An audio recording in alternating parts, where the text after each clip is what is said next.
İslamda ayollar tərbiyəsi. Abduri Nazira Abdusattar. İlim mərifət meselesi hər qandaq cəmiyyətdə şu cəmiyyət əzalarının ortaq meselesidir. Bulubmu, kelgüsünün binakarları deb sübətlənən xanım qızlarının üzünü bilim mərifət bilən qurallandırışı dinimizin və cəmiyyətimizin ciddi təqəzzasıdır. Ayollarının bilim elişi ve ali bilim yurtlarında oqışı 20. əsrlərdə o'ttirg'i chiqqan deb talash tartish qilinayotgan bolsumu, əməliyyatda İslam tarixida əsrlərdən buyan ayollarning maarif ve İslam medeniyetini tarqitishda alohida rol o'ynaganligi ma'lum. Dünyada tunji universitet sistemasi bo'yicha maktab qurgan kishi bir musulmon ayol edi desam hayron qaldingizmi? To'g'ri tushunishga bo'ladi. Çünkü din düşmanları tarqatqan İslam dini ayollarni tümen körüdü, terbiyelenishiga ahamiyat bermeydi degan səfsətiler İslamның ayollarga bergan imtiyozlarini perdelep qoymoqda. Halbuki İslam dini eng avval ayollarni insoniy haq huquqiga erishtirgan bir dindir. Biz bu maqolada İslam dininin ayollarning ta'lim-tarbiya meselesiga tutgan pozitsiyasini tushundirish bilan birga uni İslamdagi ahamiyatiga yaqinlashamiz. İslam dini ayollarning bilim elishi haqida ilgirki har qandaq bir din va madaniyatga qaraganda ilg'or yo'l tutgan bo'lib, Qur'on Karimda ilmning insoniyatga o'rtaq muhimligi tashabbus qilingan. Qur'on Karim İlimning yalğız imtiyoz egalariga yoki erlarga xos bo'lmasdan, balki uni o'rganishga intiladigan har qandaq bir insonning haqqi ekanligini bayon qiladi. Peygamber aleyhisselam İbn Majah rivayet qilgan bir hadisda ilm talab qilish ayol musulmonlarga farzdir degan. Bu yerda va ayol deb ayrim tilga elinganligidan ta'lim-tarbiyada ayollarning mu alohida ko'zda tutiladiganligini ko'rib olaymiz. İslam dinida ayollar ilim mərifət öyrənişdə beraber. Yani İslam dini musulmonlarni ilm öyrənishga buyurganda ayol deb ayırmasdan her ikkisiga o'xshash buyruq qilgan va bilimning dini ilm va shundaqla shaxsga, millatga, jamiyatga foydali barliq ilm fan va madaniyatni o'z ichiga oladiganligini bayon qilgan. İslamdan ilgirki cahiliyet devrida ayollar tüven tabiqada bulup, ta'lim-tarbiya, miros ve insani haqlaridan mahrum halda yaşaydı.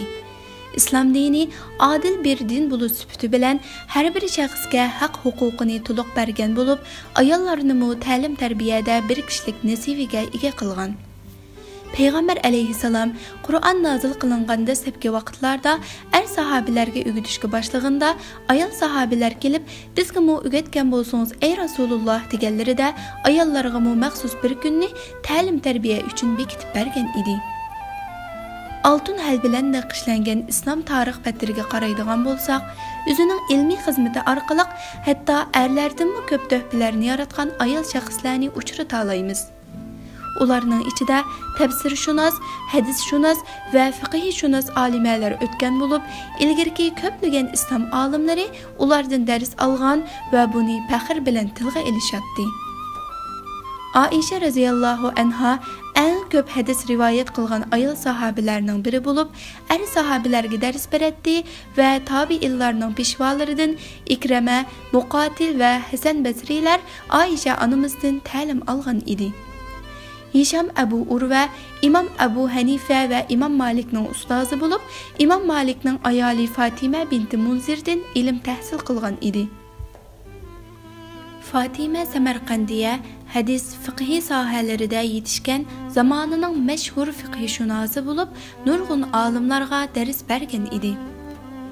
Yaqinqi zaman İslam tarixida mu Aisha Abdurrahman, Zeynep G'azaliga o'xshash tafsirshunos da'vatchi ayollar o'tgan va bu ayollar ilm ma'rifat bilan shug'ullanish va Alloh yo'lida xizmat qilishning faqat erlarning vazifasi bo'lmasdan ayollarning mu vazifasi ekanligini o'z hayotlari bilan bizga ko'rsatib bergan edi. Bu faqat bir o'rnak xolos. Bundan başqa ilim mərifət öyrəniş və ögütüş yolunda bütkül vücudunu bağışlayan, neçə yüzlügən və minligan xanım qızlarımız var. Bugungi kunimizda din düşmanlari muqaddas diniy e'tiqodimizga va islom an'analarimizga hujum qilish nishonini ayollarga qaratgan bo'lib, ularni to'g'ri qimmat qarashdan ayirib etish orqali kelajakning egalari bo'lgan yosh avlodlarni yo'ldan chiqarishni maqsad qilmoqda. Ayollar jamiyat nufusining yarmini egallasa-mu, ta'sir jihatda erlarga nisbatan yanada ko'p salmoqni egallaydi. Balalarmı eng avval analarning ko'z qarashini qabul qiladi. Bu nuqtadan aytganda, ayollarning jamiyatda intayin cho'ng roli bo'lib qolmay, og'ir mas'uliyati bor. Buning uchun har bir xonim qiz o'zida yuqori bilim va saviya hozirlashi zarurdir. Payg'ambar alayhissalom Imom Ahmad rivoyat qilgan bir hadisda mundaq degan: Kimning 3 qizi bo'lsa, ularga adab axloq o'rgatsa, ularga mehribon bo'lsa va ularga ega chiqsa, u kishiga shaksiz jannat vojib qilinadi. Bu hadisda Payg'ambar alayhissalomning qizlariga yaxshi ega bo'lgan kishilarning jannatdan iborat bu go'zal ne'matga shaksiz erishadiganligini xushbishorat berganligi ko'rsatilgan. Qizlarni alohida tilga elishidagi sabablarning biri bo'lsa, islom dinida qiz ayollarga alohida o'rin beriladiganligi va qizlarning kelgusida ona bo'lib, farzandlarini tarbiyalaydiganligi uchundir. Bola tarbiyalash garchi ota-ona ikkala tarafning majburiyati bo'lsa-mu, ayollar mehribon bir xarakterga ega bo'lganligi va ko'p hollarda bolalarga hamroh bo'lganligi uchun asosiy vazifa onalarga tushadi. Kichik balalar o'gitilishdan bakrak ko'z oldidagi kishilarni ulgu oladigan bo'lg'achqa, agar bir ona yaxshi tarbiya ko'rgan bo'lsa, balalarini isil tarbiyaga ega qiladi. Demak, ayollarning isloh qilinishi, oilalarning isloh qilinishi, oilalarning isloh qilinishi bo'lsa, jamiyatning isloh qilinishidir. Biz buningdan ajdodlarimizning ayollar bir qo'lida beshikni tavratsa, yana bir qo'lida dunyoni tavratadi degan hikmatlik so'zining tagiga yetalaymiz. Buning uchun oldi bilan qiz ayollarning yaxshi tarbiya ko'rgan bo'lishi shart albatta. Chunki inson o'zida bo'lmagan narsani qandoqmi boshqalarga beralisin? Abduqodir Damullam mundaq degan: Kichik balalar onasining tarbiyasidagi chog'da yomon illat va bilimsizlikka giribdor bo'lsa, kichikligida odatlangan u ishdan qutuldirish nihoyat jafoliqdir. Oila bir maktab, ona bu maktabning o'qituvchisidir. Oilada o'z onasidan yetarli tarbiya ololmagan bolalarni maktab va madrasalarning tarbiyalab o'zgartishi to'liq qiyin bo'ladi. Aile tarbiyasi bilan maktab tarbiyasining o'xshamaydigan tarafi shuki, maktab bilim, mahorat, iqtidor o'rgatsa, oila kishilik axloq, fazilat va odam bo'lishning qoida usullarini o'rgatadi. Bu ikkisidan hech qaysisi kam bo'lsa bo'lmaydi.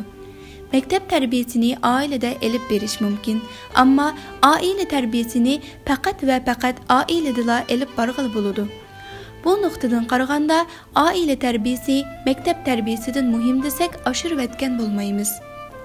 Islom tarixiga qaraydigan bo'lsak, bu cho'ng shaharni qandoq fath qilaman deb so'ragan o'g'liga Qur'on kuch, qilich va kishilarning sevgisi bilan deb javob berib, fatih yo'llarini o'rgatgan, kechalari shundoq ixlos bilan duo qilib, o'g'lining ko'r bo'lib qolgan ko'zlarining echilishiga sabab bo'lgan, o'g'lining o'qishi uchun o'z yurtidan ayrilib, yiroq shaharlarga safar qilgan, o'g'lini o'qitish, Alloh yo'lida xizmat qildirish uchun dunyoning turli tuman riyozatlarini chekishga rozi bo'lgan, ni diyonatlik, farosatlik onalarni uchrata olamiz.